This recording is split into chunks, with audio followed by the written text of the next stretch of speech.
Is dócha tá tonn intleacht teacht teacht inár dtreo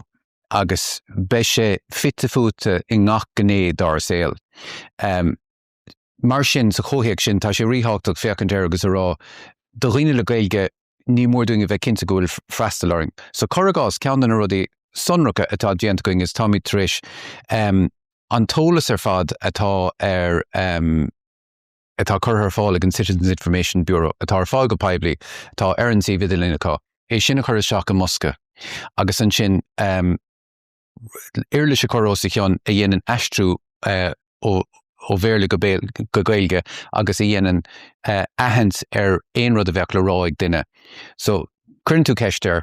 aíonn se go béirle déanann sin fiosrúcháin tagann an isrúcháin arás agus leabhartar amach as Ghaeilge ag úsáid an teicneolaíocht atá forbartha ag cloisiú na tríóide aber.caí.